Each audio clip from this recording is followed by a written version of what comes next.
Já assisti os episódios 4, 5 e 6 de Coração de Ferro e ele finalmente apareceu. Peraí, vou espirrar. Mephisto! Sim, Mephisto aparece finalmente num final que eu não esperava, um final surpreendente, e eu vou contar absolutamente tudo agora. Quer saber com todos os detalhes? Então, fica aí. Fala pessoal, eu sou Luciano Teixeira e como eu falei na abertura do vídeo, Mephisto apareceu finalmente, mas eu não vou falar sobre isso agora, porque antes disso nós temos 3 longos episódios de quase 1 hora para poder falar sobre realmente o Mephisto. Na verdade, 2 episódios, porque no terceiro, já de início, o Mephisto aparece. Mas assim, são episódios bacanas, são episódios legais, tem suas falhas. Eu acho que o episódio cai no melodrama demais.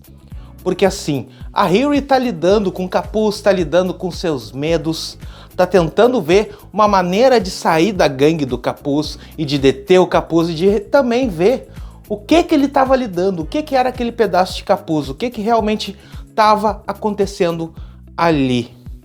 E no meio disso a gente tem melodrama nos 2 episódios inteiros. E uma coisa assim meio série da CW, sabe? Eu acho que eles exageram um pouco nesse ponto, é o ponto negativo da série. Fora isso, é bem bacana, porque a Riri ela tá em paranoia, né? Com a perseguição do capuz, do Parker.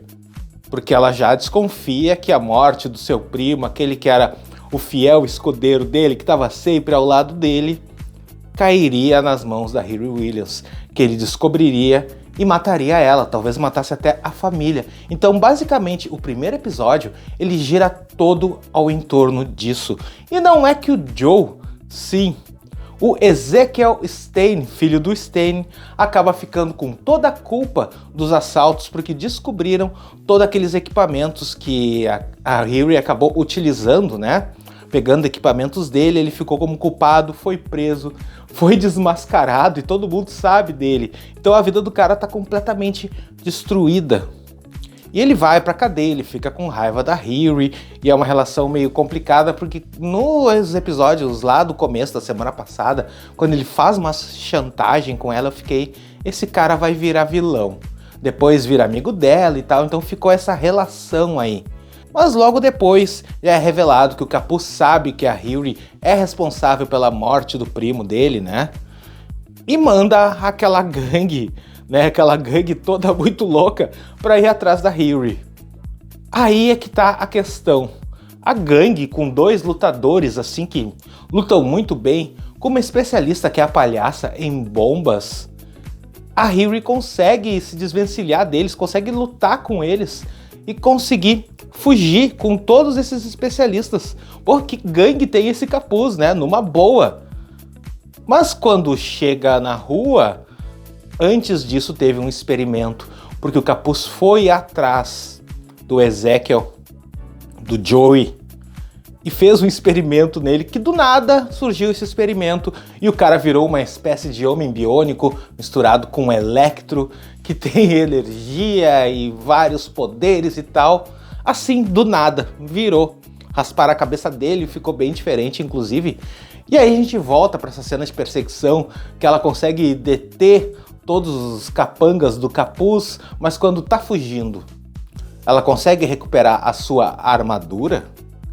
Aí as coisas mudam de figura, porque surge esse homem biônico, o filho do Stane, e eles lutam e tal. O Stane tava trabalhando pro capuz, que convenceu ele também, né, a trabalhar pro capuz, então ele foi, fez experiências e tal, e ele vence a Coração de Ferro, porque ela não tem energia na sua armadura, e consegue destruir toda a sua armadura antiga.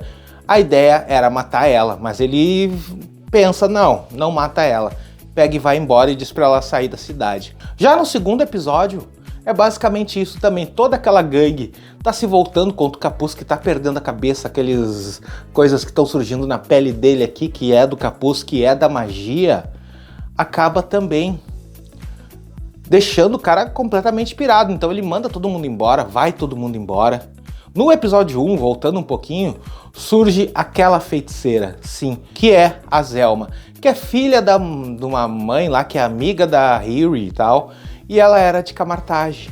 Então a mãe dela foi embora e tal, e ela virou uma feiticeira, tem vários poderes, acabam se conhecendo e tal, né? E isso vai ser muito importante mais pro segundo episódio, esse segundo episódio agora, e principalmente pro terceiro. Porque o segundo episódio ele todo gira em torno disso, da reconstrução da armadura para poder deter realmente o Capuz.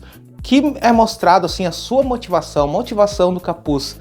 Ele queria ser rico e tinha sido rejeitado pelo pai, então ele consegue pegar lá todos os bens do pai, ele invade aquela mansão, mostra alguns flashbacks e tal. Então basicamente o Capuz queria isso. Com a nova armadura pronta, que foi com as peças daquele carro que apareceu em Pantera Negra 2, que a mãe dela comprou de volta o carro e tal, então ela recriou uma armadura com a ajuda de toda a família ali, todos os amigos, todo mundo, inclusive a Yá, que é a melhor amiga dela e tal.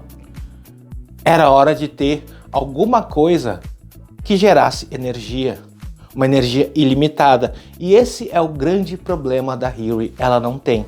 Então ela utiliza magia, com essa menina Zelma aí que usa magia e acaba apagando a inteligência artificial. Porque como a própria Zelma disse, tem um preço. Apagou. A menina é essa Natalie, que é a inteligência artificial, ela some e acabou e já era.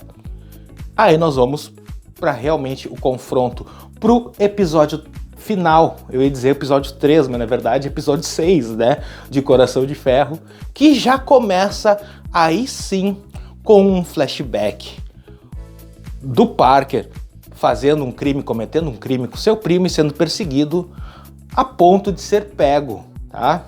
E ele é ajudado por um ser. Alguém ajuda ele, leva ele para um restaurante e faz uma proposta. E esse ser, quem é? Ele não aparece daquela forma de capiroto em momento algum, tá? Então é o Mephisto, sim.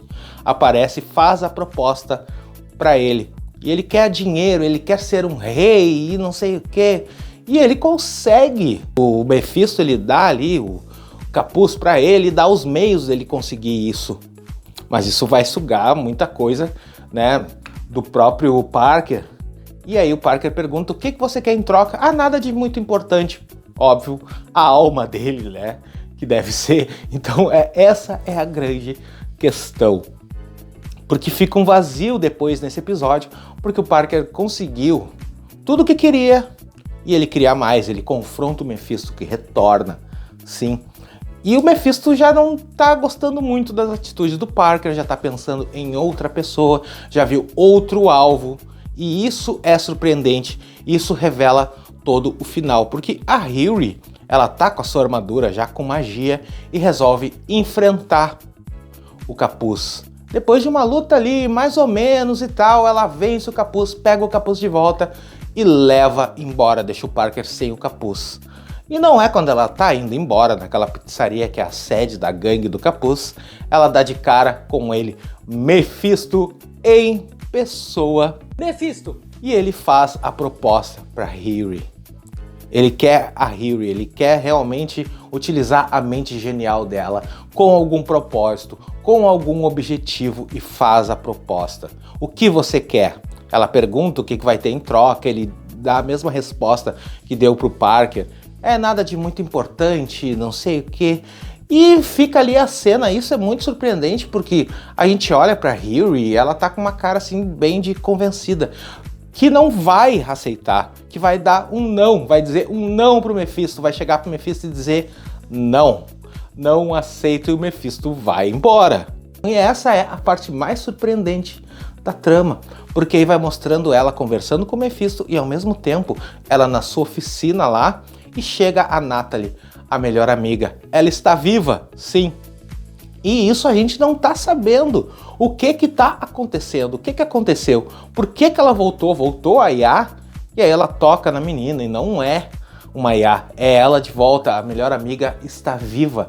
Olha só. E aí mostra a cena. Ela aceitou. Ela fez o pacto com o Mephisto. E isso é surpreendente.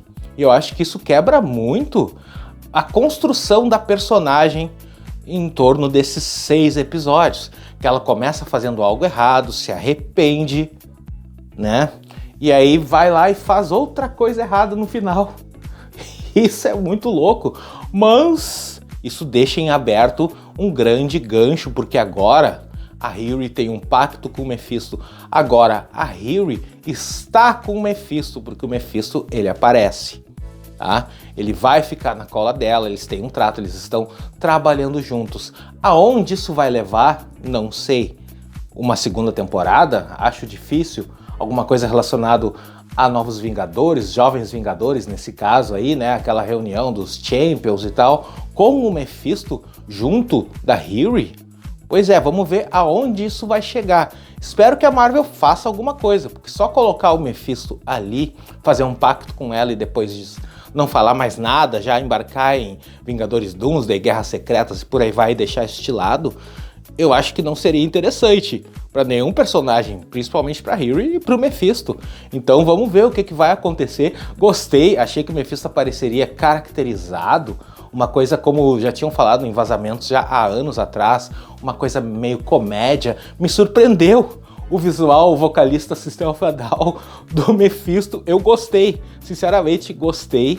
Talvez ele apareça naquele seu formato quadrinhos, né, que a gente vê sempre futuramente. Por enquanto foi só uma introdução do personagem e eu espero sinceramente que a Marvel utilize esse personagem e não use só como um fanservice e depois jogue de lado. E na cena pós-crédito nós temos o Capuz sem magia procurando a Zelma, sim, atrás de magia pesada. Basicamente é isso. Mas diz aí, já assistiu Coração de Ferro? Gostou desses 3 últimos episódios? Coloca aqui nos comentários e quer saber absolutamente tudo, todos os detalhes, já deixa dando like, se inscreve no canal para não perder nada. Tudo de Coração de Ferro e tudo da Marvel Studios, tudo de Quarteto Fantástico, Vingadores Doomsday, Guerras Secretas e por aí vai, sempre em primeira mão aqui no canal mais rápido da galáxia. Eu vou deixar aqui na tela a playlist completa e mais um vídeo falando tudo sobre Coração de Ferro. Até mais!